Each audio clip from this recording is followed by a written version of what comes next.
बिस्मिल्लाहिर्रहमानिर्रहीम। अस्सलाम वालेकुम। बाहर के मज़ेदार खानों में इस्तेमाल होने वाली 9 खुफिया अज्जा जो हर ख़वातीन को मालूम होनी चाहिए ताकि घर बैठे बना सके आप भी बाहर जैसे मज़ेदार और लजीज खाने।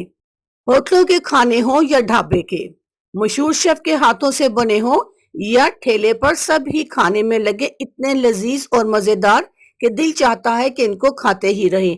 पता नहीं ऐसा क्या जायका होता है इन खानों में कि घरों में इनकी बताई हुई रेसिपीज भी बनाए तो ऐसे नहीं बनते। खवातीन को अक्सर ये लगता है कि ये जो रेसिपीज या बाजार वाले हमें बता रहे हैं इसके अलावा भी कुछ जरूर ऐसा अलग मसाला लगाकर इस्तेमाल करते हैं, तो फिर बिल्कुल खवातीन सही सोचती हैं। आज हम आपको वो खुफिया चीजें बताने जा रहे हैं जो किसी न तरीके से बाजारी खानों में लाजमी इस्तेमाल होती हैं।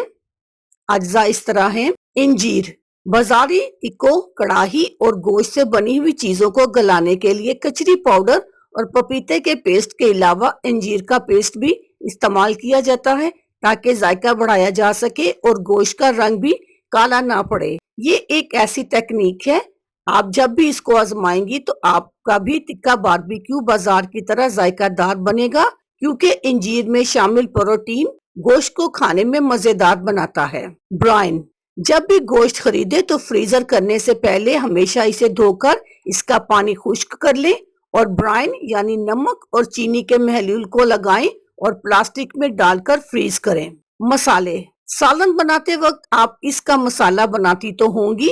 इसके लिए आप ये करें कि 1 प्याज और 2 टमाटरों को आधा गिलास पानी में डालकर जोश दें और ठंडा होने पर पीस लें। इसके बाद सौंफ, धनिया, साबुत लाल मिर्च डालकर इसको भून लें।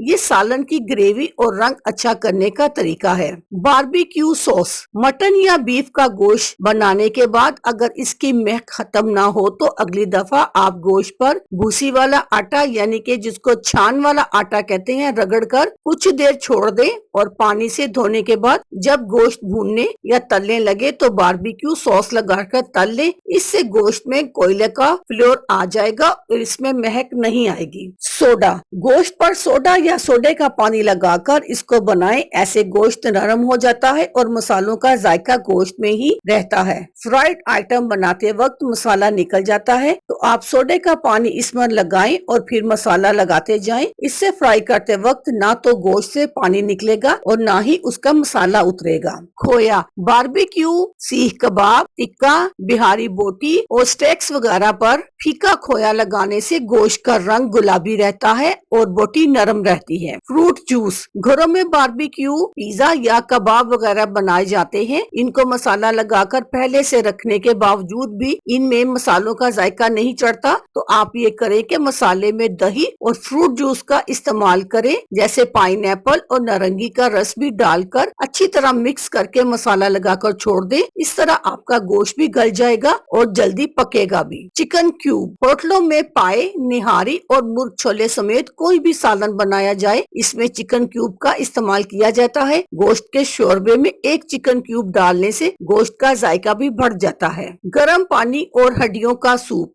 गोश्त को भूनकर गिलाने के लिए ठंडे पानी को इस्तेमाल ना करें, बल्कि जब भी जरूरत हो गर्म पानी या फिर हड्डियों के सूप का ही इस्तेमाल किया जाए। इससे गोश्त का जायका बढ़ जाता है। आप भी ये टिप्स आजमाएं और अपने खानों को लजीज और मजेदार बनाएं। अल्लाह हाफिज, शुक्रिया।